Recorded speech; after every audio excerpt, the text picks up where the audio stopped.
nyongera bajukiza nti bwe tubeera ku programu yaffe eya Lovins Media TV bambi mubeerengako mutufollowing ku YouTube channel zaffe, ku TikTok musubscribing, mliking, mcommenting, tusobole okutegeera endowooza zammwe nammwe abali eyo. Naye nga nyongera bajukiza nti ntambudde n'abaana ab'obuwala, abaana abalabika obulungi, abaana abalungi ddala. Mami, mbadde nsaba mweyanjule. My name is Catherine. Wow. I'm with the Homeland Travel Agency. Yeah. Nice to meet you. Amanya gange nze Meron. Wow. Nga nviiridde Mukyala Meron, nsanyusa okulaba baba. nange basanga.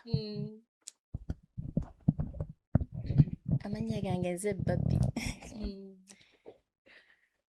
Baby tusanyusa okulaba. Nange nsanyusa Anyways, nga sibarwisizaayo programu yaffe ekiboozibozi. Alright, guys, feel free. Bambi.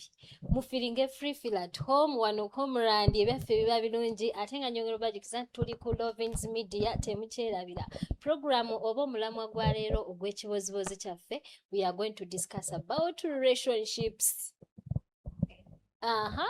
Ndowooza temutyawo nnyo. Tugenda kwogera ku relationship ku bikwatagana n'ebintu by'okwagala. Ndowooza buli omu bw'awulira relationship amanya ki ekigiramu, bitandika mwekwana, tandika message buyimba buyitingana ebintu ng'ebyo. So ndowooza mwenna mulina experience mu kintu ekyo. Buli omu agenda kwogera ku experience ye bannange. Sinaweza myaka 18. Wow. Itategeeza kuba tobimanyi. Naye nga nze sibarwisiza by the way. Nyongera bajukiza. Nasemba okubeera ku Lovin gamba banaye ndi single naye baana tunafuna omwana. Inze ndi mulaba era temulina kye muŋŋamba. Era bano bye tudiscussinga bitini mama daddy yonna gy'oli. I love you so much. Kwagala nnyo. Mr. Dero yonna gy'oli. I love you so much. Naye nga emabega kawo by the way ebintu tebibadde byangu. Ebintu tebibadde nga tonnamwebaza. Ne guys ebintu tebibadde byangu. Mubimanyi. Ebimanyi by'abasajja naawe. Eby'abasajja tebiba byangu. Tubuulire gwe omwana muwala akyali omuto. Ebibyo biri bitya? Obisanze otya? Ki ekikufuula single? Omuwala omulungi gago. Never time si byangu by'abasajja. Really? Abantu engeri bakirowooza si we kiba. Kati time ogyewadde nga budde kumala bbanga ki? Okutuusa nga amaze okukiwulira muri mbuno kati nkisaanidde era nasaanidde kati saawa zino sinnakibeera. Obatya? Si byangu enewe take your time. Meroni gwe ebintu by'omukwano bisanze otya? Obiraba otya? Ebintu by'omukwano actually nange ndoza ninga omwana ono lwakuba nti nze siri muto. Ndi mukulu but ndi single.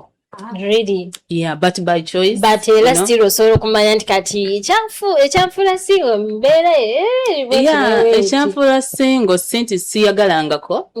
Of course nagwako mu relationship netubeeramu nemwenogera ku bufulawa netukiwa vibe at the end of the day nekikola nothing netukiwa vibe. But for now what I see in the relationship I think esa n'omuntu nga omanyi kyoyagala.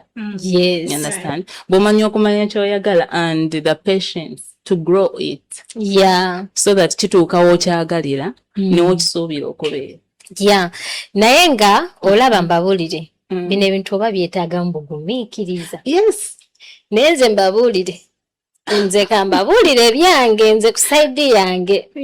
Abaana bamenya emitima naye mukwano leero ogenda n'ofuna omwana n'akusuula mu love. N'ebiri byonna ebiwundu n'obyerabira.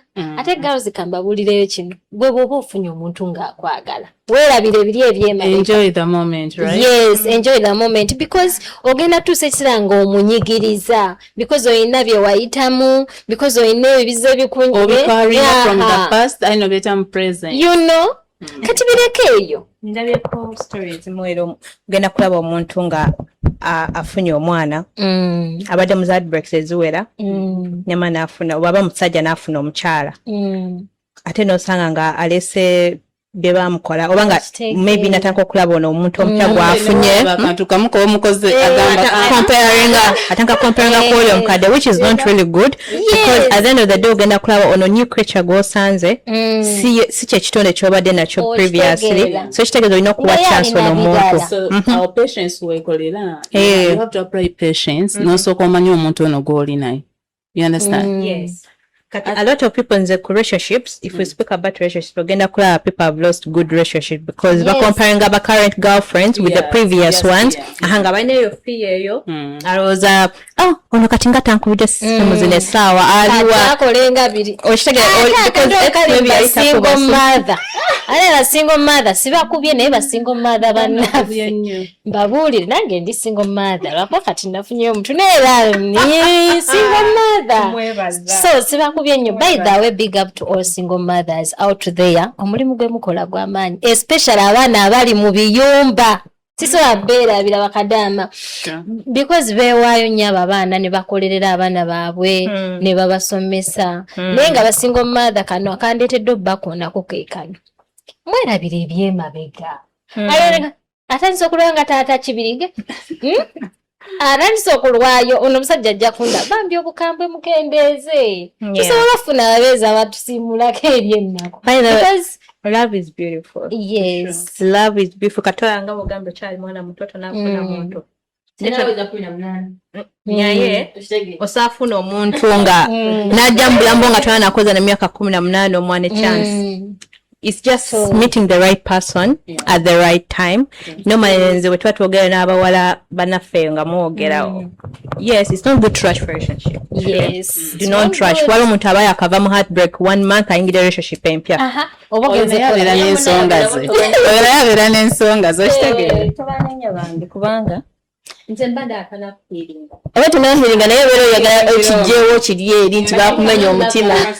Otegeera kambabulire akantu kati okimanyiko mostly oba akava mu relationship eno bw'ofuna omwana wandi weerabira mangu kyekyengeza okwogera naye oba tomanyi kyokola osigala olowooza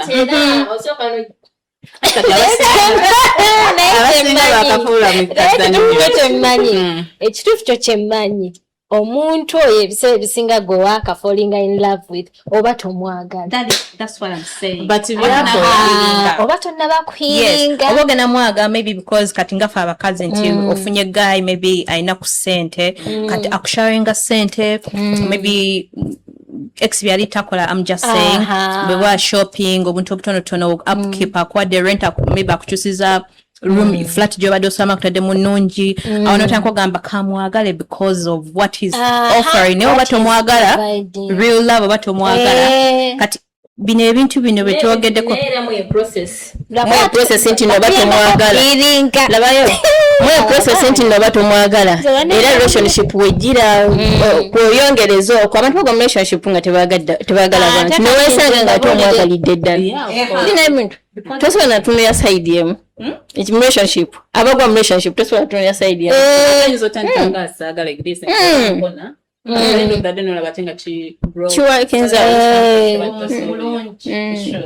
by the way kati nze omwana nze omwana gwe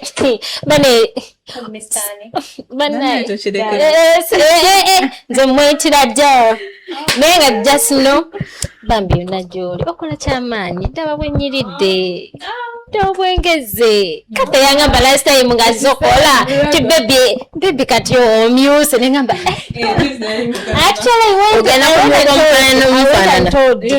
namugamba nemugamba kati yangambye emyuse nenga my god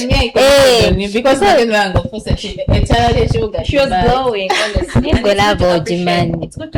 Yes, by the way abaana bana bali mukwano katonda. That's why I was like saying you look good because I know by the way nzola naturally omuntu bw'oba tolabise bulungi era nkugamba ate nze sikugeya but at least I collect you so okula nengamba abantu bateredde no terezaawo and which is good. By the way bawala bannaffe abali out there muleke embeera embi munno omulabe alina akaviiri kalungi omulabe ataddeko akakoyeko wanyumye nawe noyagala okole competition ate nebigaana okunyumira most abo abantu abakola competition naffe tebanyuma bikoledde muki tebanyuma ekintu byokikolera mu competition you can't come out well but ate omwebuuzaako like in a good heart you know.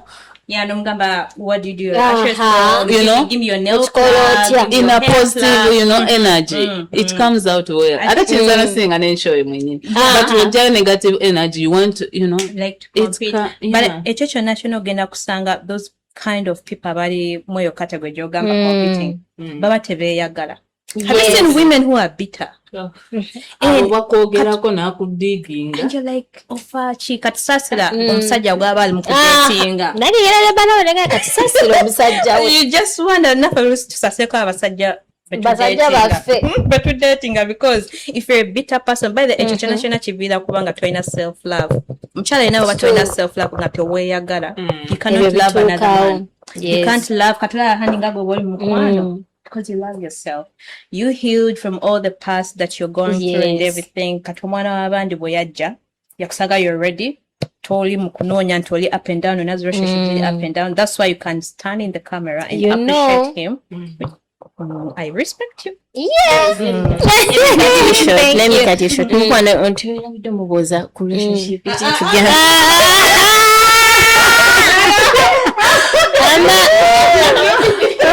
Some people were trying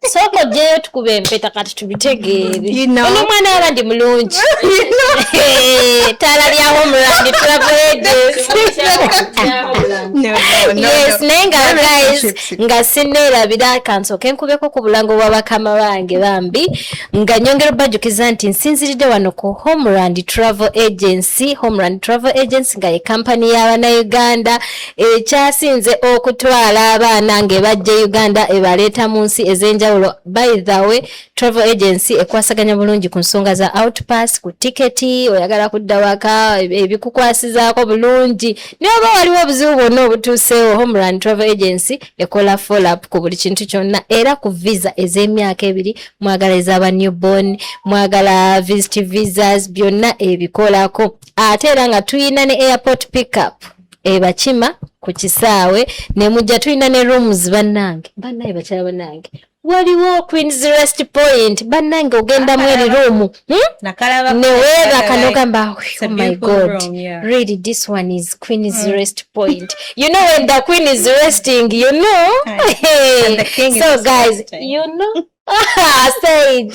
So guys bambi mujje mutwagireko ku Queen's Rest Point si wala nnyo tuli wano ku Nakil Center ngera nyongera bajukiza nti tuyinawo ne Nexavel shop obugato bwe mulabano twambadde Nexavel shop be batu designinze baina high heels baina sandals ez'enjawulo ndoza mugirabye engato y'omwana muwala ya beyi ono mwana kilasi ashabastinga banakwata iPhone 17 ekibanja n'akitambuza mu ngalo yazze yevuga ate temukyerabira nga nyongera bajjukiza nti era tuli ku Lovins Media TV ne program ekiboozibozi. Yes, tubadde tukyali ku mboozi yaffe ey'omukwano. Mbadde njaga kwisawo kano banange to my fellow ladies. There is nothing obomanyi abana abasinga ogenda kulaba papira new relationship abawala batya nnyo okubeera single.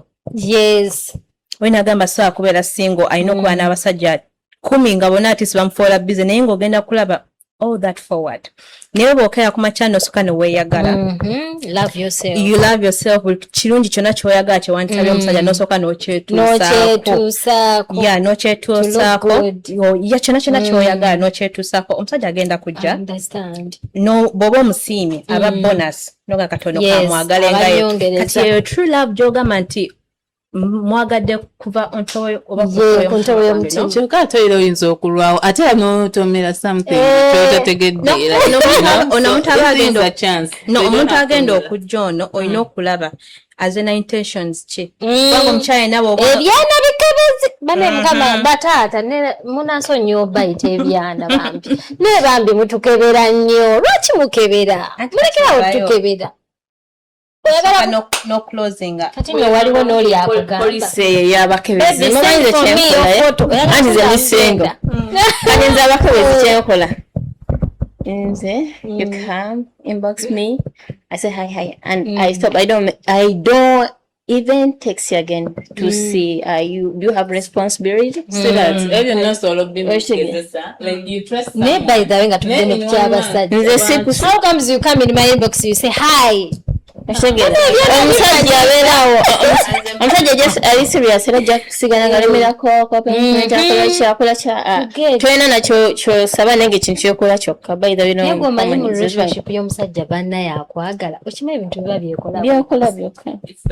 And I know I see those girls competing olwokuba yategedde nti simanyi oba waliyo nze siremeza. Let me even say something on this point. Bana omukyala yenna I think kati nze nja kwewa basing on me. But in life it's good as a lady okuba ne principles zo. To dating omusajja mufumbo. Abana it's okay. Wala abana abakazi nga they're okay with that nga the type yo jayagala. But buka story ngira omusajja mufumbo omusajja in relationship omusajja ayina omuntu yamutisa olubuto izo baby mama issues nazo na achayina omukazi bayina omwana all those kind of sagas to biyingiranga ngo omukyala bo boyagala kubeera okufuna omuntu owadda ate watifu ng'osanze oyo omwana akwagala ng'ayina omwana. No. Labayo ogamba mbunna abantu todatinga musajja mufumbo kati abaana abasajja abali Uganda babeera n'abakazi babakubyeyo naye ozze omwagadde kimanti nali eka. Ekintu kyetaaga ne mugwenze mu relationship mwewe time nze ekyobola nefuula nga atabira nga ataliiko nze jobola ndoja mukabokisa kuddamu bulungi naye nefuula nga atalina kyamanyi nenda baki. Ekimala osanga omusajja alina omwana omusajja ali married osanga n'aba kukwese. You know you can find out. So can you time? So can you time na yero. Kambabulira ka story. Tadi abasajja bakweka bakazi mukwano era ogeno shikira. Nga musajja akuyambye. Naye osanga omusajja nga ali smart mukwano. Still find out. Nainako guy. Goli guy yefula mutazaalangako. Taina baana. They can pretend to the stage where guys they pretend. Ate ng'omulaba to know a man who is married nenga akulimba to know a man who has a family. Yes, bitugambe kuba n'abali basobola obitegeeza. This is the thing. Omusajja omwamu nyuma nedanga mu long distance relationship. Oba ali Uganda oli wano Dubai. Oba oli Uganda ali wano. You get? You guys do communicate. Ekintu ekisingira ddala olina okumakinga sure video call is your friend. Video call has to be your friend. See audio call and texting. Yes, womanyo omusajja nti you can know this man he's been lying to me. Yes. Kati no bomanya nti okay akubira most times ali mmotoka dda waka. Be cautious. And then bwatuka waka mugame can I call you? Bwatandika okugana day 1 day 2 day 3. Have you ever been in a distance relationship? Of course. Gwekimanyi konze nagibeeramu nga the guy is married nga I don't know nga ate nze kyasinga okuneewuunyisa mu byonna the time I found out yeno nti guy oli ng'obudde bwonna twogerayo okuba mwenda gwa kiro. You understand? Awalala. Kati omanyi osobola naye bebi oyo bebi ankubirako ne ku mwenda ne twogera ogw'ekiro he's okay kumbe nga omukazi wa night shift. Kati during that day ng'omukazi ayinza okuba ali mu kiyungu eri afumba n'akukubira n'amanya baby wait I'm busy. But let me tell you asobola n'okubeera wano nga bonna batudde n'ogikuba kati vibration naye mukamu bulungi nagenda samukwata ne mwogera for some good minutes nagamba but I'm admitted something you know nze namwinako oyo ganenga lwamukubidde like ekiraga nti you know so things do happen. Am I real? You still find out. I'm being honest. You cannot lie. No, but you're lying a man that you're not married. A man will eventually find out. The only thing, trust your instincts. Instincts my heart, to open up my heart to this person, I take time. So I always follow my instincts. They follow. Something is wrong about this person. No, he showers me my Zine bwoba bannange. Empiringa lyakulinnya. Linnya bubi. Baada nze muntu abeera ng'ataliina. Nekye namala olaba mukwano mweriri. Nze musamwana kisikebera simu ya musajja. Naye nzobeerawo. Enjogero boogiraba nga ne bannaye musajja ono. Olaba akukuta. Ate omusajja omuya etabula. Akukuta. That's why I love my new baby. As a lady. Baby wange omulaba. Baby wange bambe bwe baba bamukubidanga mba baby jangu olaba nakuyo naye era ekyo tekikumugana kuba muyaye. Bano abaana akulaga omuntu n'amala naddeeri. Nasoka afune yo trust, nasoka building a trust. Nasoka ku building a trust, n'amala n'akukuba ekigombolooli ogwo. My goodness. Kati ebyo mugamba nti n'omusajja obeera mukubire esimu video calling.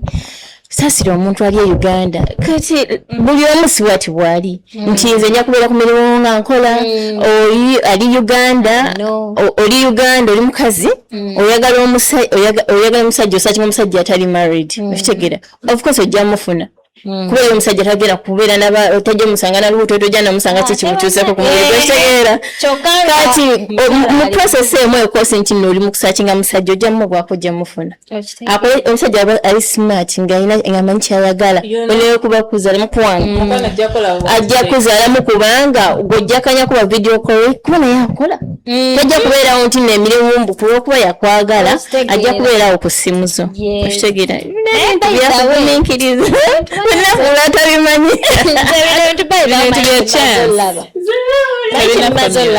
Ebintu bya chance. Ate ekirala bannaye by the way bakyala banaye nkambabulire. Twekwate Katonda. That's the best banaye thing. Twekwate Katonda kuba ebizibu biri mu maka. Ebizibu biri mu maka abaana bali abakaaba. Naye nga outside there they pretend. Kyokka nawe n'omweyagaliza n'ogamba yeneyo kangende breaking amaka ge. Naye nga tomanyi kiki ky'oyina. Kikyayise.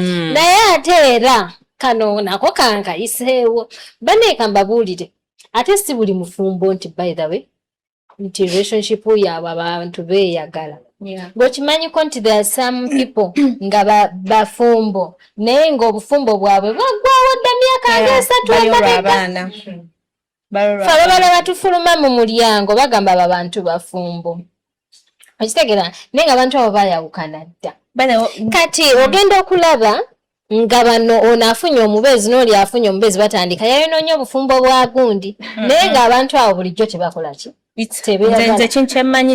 remember you told me a story yali awo muntu nga bazunguzungu biti nti babeerangawo ng'omukyala abeera bintu a friend of mine. Yes, so those things happens. Nenze munaye mukyala munange ate naye bw'obeereyo ng'oli careless omwami muleke bamutwale. But I think abazungu kye batusinzaako if bw'otula wansi n'olaba nti really you fought so hard with your partner relationship mugikuume ne kigaana just let go of each other because you're going to hurt yourselves, right? You know, and in a bitter way like it's better ate wesanga oli bitter. Have you seen married women who are bitter? Yes, kazi mufumbo he has a beautiful home like aina makama lungi omwegomba ne she's a bitter lady atemanye wakati is not happy because of the man omusanga ne mbantu ayingire ngano mu office ayimba noli because I never to be omuntu tasobola na making up be by the true love it has to make you soft as a lady no mukazi kati nade ndabakogondya Shila Gashumba ne Kasuku adebo geranga gamba my dad was a tough man bichibicho kitegera for example never yatuuka jukanga shira maybe ba posting ekifaananyi dad we asoko kimujana akimutamu boxi bichina mugamba kati bino bichiyo yambadde ki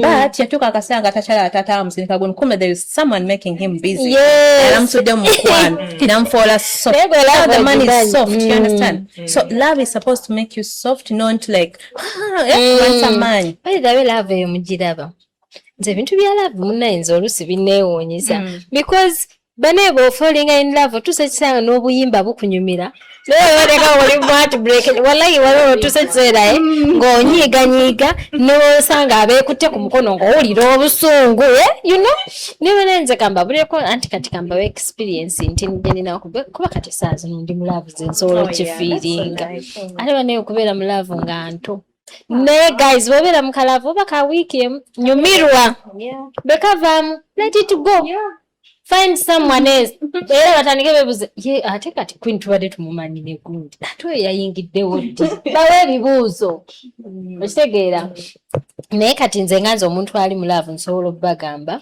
nti bw'ogibeeramu onyirira ogrowinga n'akabi nakasituka ne wallahi byebyo Winnie Wamamiru bye yagamba nti obufumbo ko posha namugamba ne skin wena wali ofedinze ngotandise okuddugala naye nga kituufu wala yobera mu relationship ne kunyigiriza n'obulanga biki naye ng'era bw'wagambye tuyiga okweyagala. Loving yourself is the best thing. Nti boba weeyagala n'omwami bw'abazze no boyfriend bw'abazze you know how to love, you know how to commit, you know how to communicate, oba omufaako omuchekingako like oba omufaako like caring like abanga muntu oba muyite like I call it that way because omwagane bujuka batte weeyagala you don't care biki okitegete so naye nga guys abali ku mpewo oba abali ku YouTube channel yaffe wano nga nyongero bajjukiza nti tuli mu program ekiboozibozi wano ku Lovins Media TV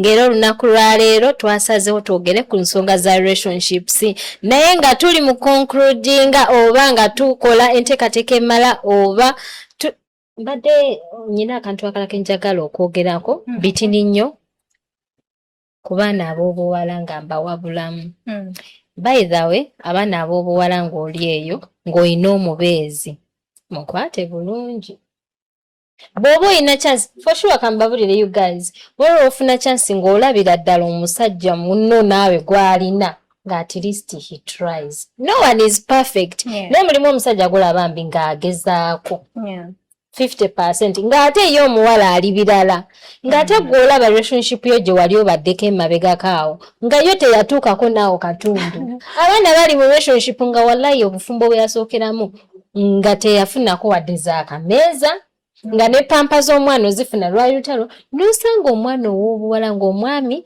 yagula buli kimu ewaka yasasula amanda yakola buli kimu yakola ki yakikola kati ate ng'olaba omukyala alaggajjala n'ekikuggyako ki omwami wo kale leka tugambe abaami batunyiiza bano abaami balina ebiyisa ebibi naye bw'aba omwami alina empisa embi nawe tokulembeza bukyayi mu maka by the way ffe to making relationships zaffe ffe abakyala sometimes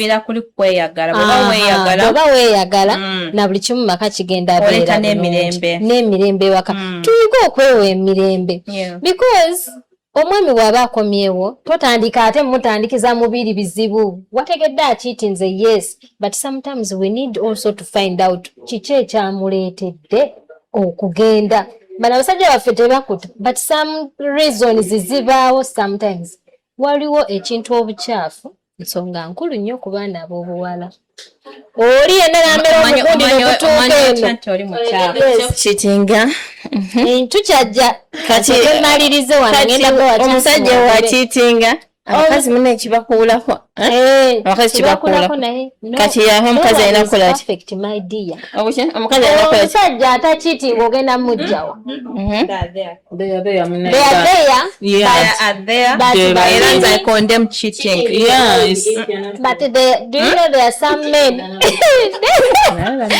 do you know there are some men owulira ng'omukute bikwasi nakasimu nga babadde tebannatuuka wala n'oyomba n'oyogera bingi nnyo nebicwacwana onamanya otya nti badde tebannatuuka wala anti wulira tojjakimanya naye omusajja wa cheatinga muleka cheatinga omusajja wekigenda mu maaso wa cheatinga nakuta wewulya nga kikuyitiddeko ng'akuyisiza bubi nnyo kinosooka ng'omwamu kweyagala bw'oba weeyagala nga n'ewaka waliwo emirembe azze kale katugambe yakiitinze azze wamukamulidde akatunda okamuwadde omuwerukamize bulungi ewaka wawunya bulungi buli kimu kiyonjo okitegeera tomulaze busungu biki okitegeera bano abasajja atuusa ekiseera nti omwami oyo ajja kukitinga agenda eri naye asigale ng'akola ki ng'ajjukira ebirungi byo kati gwe yazze tomanyi batandikiddewa oyombye wekywancwanyiza okola ki mulimu omukwano n'abaganda ofumba naga sijja gifumbayo biki you know ng'abo gwoba omuwa amagezi ki kati for me era nasuza kubuuza ekibuuzo, are we talking about people in courtship or legally married? Legally married. Legally married. Kitega bakyala ne banja ne bagenda mu church. As a woman, kati giving my advice. As a waliyo ne bakawundo kakubye. Actually bona tulina. Anti bona tubateka mbogera bukuba bona bo babufu. Osobola gamba nti kati nkutte kuono oba okay ngenda kuteekako little points. Nka ogambye kawundo what waisiza mu guys. Because taita mu dirisa. Okay, kawundo kakubye dirisa marriage. I would suggest honestly because nga katonda abayambe temuli mu baana nga mukyali 2 years 3 years mutambuza temuli mu baby honestly that's a red flag for a woman because mubeeramu obufumbo waleka wava mu nyumba no joining enyumba y'omusajja before you get legally married kumanya omusajja omulaga your wife duties osobola kukola biki byonna obimukoledde omusajja asigadde akitinze ate n'osigala kiba kitegeeza even if he puts a ring on you. Baba basajja batono nyo pozi ngoli mukyala musabi nnyo noga akasabira omwami wange akyuke. Yes, as a lady actually nakubeera one quality in your life into omwami ono kamusabire because spirits nyingi ate ebike mu bingi. Actually that message goes to mwana muwala ali 18. Babi oyina bbango obiwulira ebintu bino kuba kati kwezi nyina kyengamba. Ebyananga binyirira wosasirira abasajja bannange ebyana binyirira otambalola mumwananga binyirira yakyama nene osasira omusajja kati gwe mukyala muno nekyalo wenda omuntu nganjira mugabane alabika bulungi alabisa bulungi okitegeera. But China keeping in mind every time ojasanga singa pattern. Yes. So we not going to me go after every buli mulungi okay nakomawa nabachabazala sira now you go to nako gamba yes nga China we yacha na bijja kubyeyo byena binyirira biri mu biyumba ababateka misende naye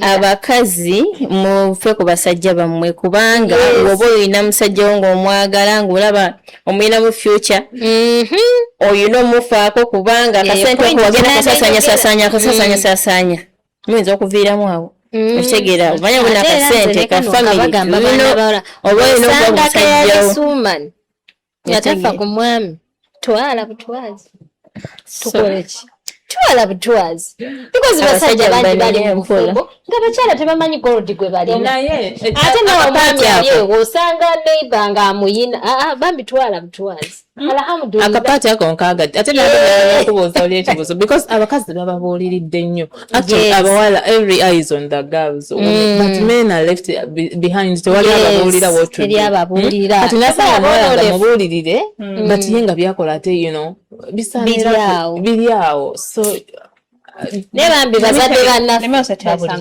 let me tell you something mumuyinza okulaba wali omuntu gwotuna akatugeze nga omukyala ayogera abadde mu relationship n'omuntu nakunyumiza ebizibu byali mukuyita mu relationship n'omwami we gwe outside lwakuba you have a crush on this guy or is the perfect person naye wali omukyala omu ali popular socialite yababuuza bali bagala boyfriend we n'ababuuza bwemba wamu boyfriend wange ono can you maintain him nga ndi naye mumusobola mu abawala abali mu kumwepikira omwana gwokimanyi nti waliwo omwana amutwala n'amusobola ate gino kankubulire kano nako tokeerabira bano abasajja obalaba abeera naawe ow'empisa n'akuzza alaba n'akola buli kimu naye munnaye n'agwa ku ono atalina mpisa n'amwagala n'amugondera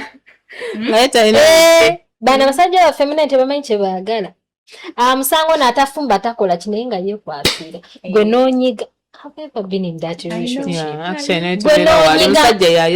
omusajja yafumba kati oli yagamba nti nze neefumbye kyeka neetagayo hakki endala abeeramu nga yakola everything kati omukazi oyo bw'ati ate omulungi afunayo naye omuntu aba amusaanira kati ate n'osangayo n'oli naye ng'alinayo amusaanira that's why bamala gira bwati ate munayo bufumbo bwawe ne buwanga edda batugambanga simanya kawondo kakubye eddirisa abakupaaza bupaaza abennaku zino babakuba embaga babbi oyogera ki ku nsonga eyo like n'omutwala soko nzijamuko nawulira olya azze kati nga gwe omwana omuwala omuto tannafumbirwa kimanyiko nsobola okuba nyina omuntu wange n'omutwala ate ne muwangaala n'omutwala n'omunzirako ate ne muwangaala ensonga eyo gyogerako oti kisoboka kuba omusajja tosobola musalirawo kikyayagala ate wajja n'asanga nga tweets zange zimukuba nga zayagala ogenda nazo zagenda nazo regarding less nti no bagwo okola kyo owangadde naye omanyike mutwala anjagalirayo simanya omwami wange avudde naye mutwala olwoza muyita bebi n'omuyita hani nga nze muyita linnya lye naye era ne mutwala omanyike mutwala mwenyina ekintu kyali mukulaba ekitambula sawa zinaye ze kinyumira omukazi nayagala omwami nga omukazi asinga ku muki tujja baagala kuba kati sife naye nze ekintu kino kirowooza kati awasooka osirike omanyi kikireeta bano abaana kati especially fe abawala abalya edubaayi nalekayo abaana bange owulira ate ebanaye emyaka jasibuba bwaka okitegera nalekayo abaana bange kiri kyewagambye kya self love nefaako nyirira omwana ate ndi nakatini nosanga omuvubuka ate yeyakula wa kiwago kati waabantu nuulidde abaala batwenkana because ndaba nti ndi mutini naye munaye weekangira noga kyana wanenga nkisinga emyaka 5 ate ngaoze mweyagadde dda so age is just a number bambi waliwo omwana eyantumira ne mugamba zino tufuuse bashuga mami nga tukyali bawala bato kwini waliwo omwana eyantumira ne mugamba kali sisobola nkubejjulira ntya amakudde gange nga kulage kati wamubejjulidde nangamba age is not then Baila gamba age is not the what? Age is just a number. Era bana babeera amusimanya mugundi ya bambi mu weekend kubanga ennaku zo. Meron ekyo kyogeddeko ki? Chenze nchiwagira because what I look about oba chentunulire nnyo it is compatibility. So osobola funa omwana ngali muto obanga afunye omukulu amusingako but they are so compatible. So ate abaana abasinga abato bagalanya abakazi abawala kali like abayinako emyaka emikulu because abaye ategedde kyayagala amuwa peace of mind, you know, togenda musanga in chaos. So ogenda sanga it is the osadera characteristics so no muntu omukulu and the most thing ekinewunyisa tebakyalabika nnyo myaka osanga muwale wa 35 nga ate wa 25 years ya msingo kwa obubi so kat it is bringing a lot of confusion mu bantu kyo jasanga kwini ogambe baneka kwa myaka 25 neka mwana ali mu third floor kati kireke tokyogera third floor se chibe naye wala izo relationship ezo ze mugazi sinza kunange ndo nali against them naye bw'otunuulira ba celebrities abamanyi mu bazungu America oba biki abakyala abasinga bona bw'otunuulira all successful women baba bawe bato tuna ne president wa Italy oba France president mulamba yawasa musomesa yalinga mu baby oba mu primary nagamba nagwa mukwano ne teacher we imagine yalina emyaka emekolo era n'obo batunide first lady weyo oba Italy oba France one of the countries first lady mukyala mukadde ku musajja nengolo buli omwali okay with the love ayagala mukyala we nga bw'okiwulira ekyo bwenkirowoozaako nzijukira kanina akayimba ka Sebata Freddy yayimba tinemola ntya n'omukamwana tuzanye bichanisimu bwenyini ndabanga akakayimba ndabanga nze ndabanga sikisobola njagala kikola